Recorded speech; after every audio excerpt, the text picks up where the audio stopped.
Furthermore, as you stated, the missile issue is about our defense. This is a matter of our national defense. This is a matter of our national security. It is absolutely not open for any negotiation, not at this present moment, nor at any time in the future. They were the ones who eventually conceded and returned to the negotiation table because this Iranian nuclear issue has only one solution, a negotiated one.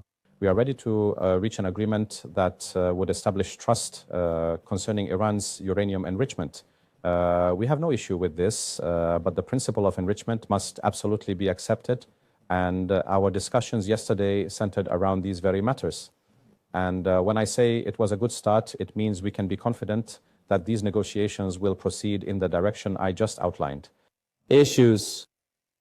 Furthermore, as you stated, the missile issue is about our defense. This is a matter of our national defense. This is a matter of our national security. It is absolutely not open for any negotiation, not at this present moment, nor at any time in the future. The level of enrichment is entirely dependent on our specific needs here in Iran. We possess reactors that are in need of fuel. They need nuclear fuel, which is composed of enriched uranium. How we enrich, to what degree we enrich, and to what amount we enrich depends on our needs. And it will be determined based on these needs. Thus, our materials will not leave the country.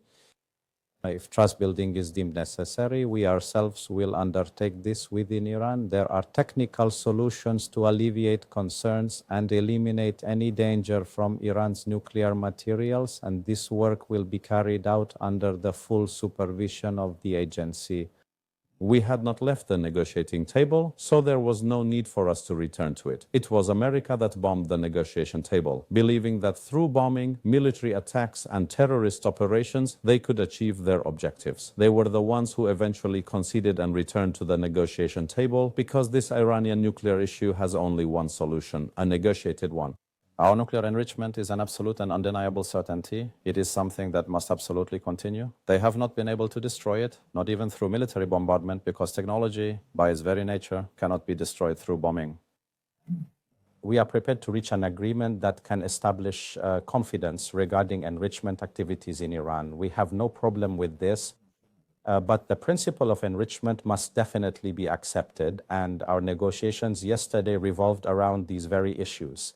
And when I say it was a good start, it means we can count on these negotiations moving forward in the direction that I just mentioned.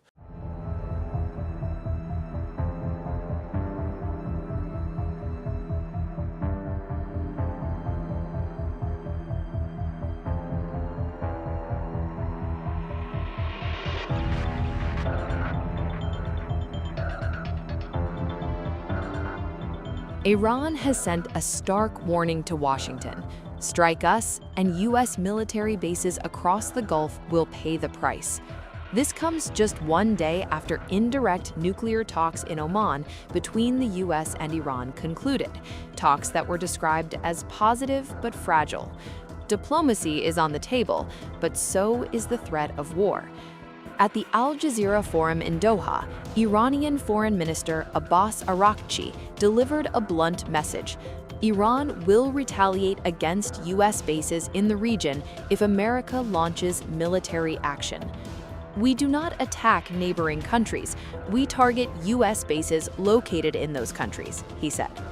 Direct attacks on U.S. soil, not feasible, but U.S. assets across the Gulf, very much in range. Araghchi also reinforced Iran's non-negotiable red lines.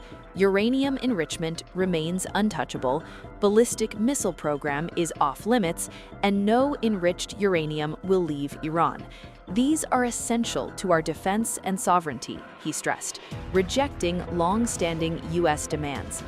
The warning came shortly after the Muscat negotiations, the first high-level nuclear discussions since the June 2025 12-day war, which saw U.S. and Israeli strikes on Iranian nuclear facilities and Iran's retaliation against Al Udeid Air Base in Qatar. The Oman talks were strictly about the nuclear program. Missiles, proxies, and regional influence were off the table. Araghchi described the talks as taking place in a good atmosphere and a good start. U.S. President Donald Trump echoed that cautiously optimistic tone, calling the discussions very good, while warning that failure to reach an agreement could bring very steep consequences. Very good talks on Iran. Iran looks like it wants to make a deal very badly. We have to see what that deal is. But I think Iran looks like they want to make a deal very badly, as they should. Last time they decided maybe not to do it, but I think they probably feel differently. We'll see what the deal is. It'll be different than last time. And we have a big armada, we have a big fleet heading in that direction.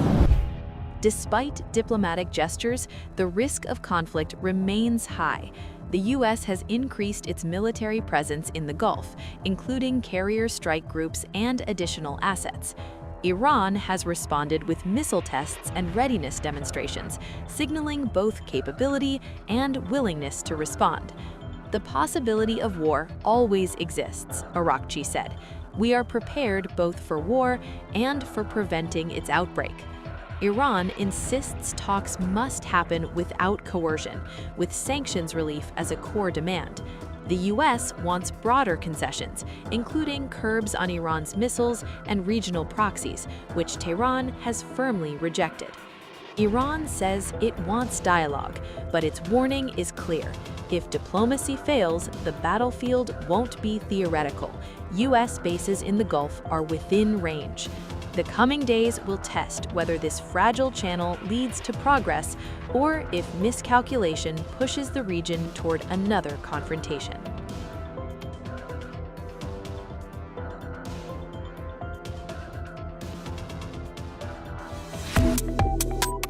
Subscribe to One India and never miss an update. Download the One India app now.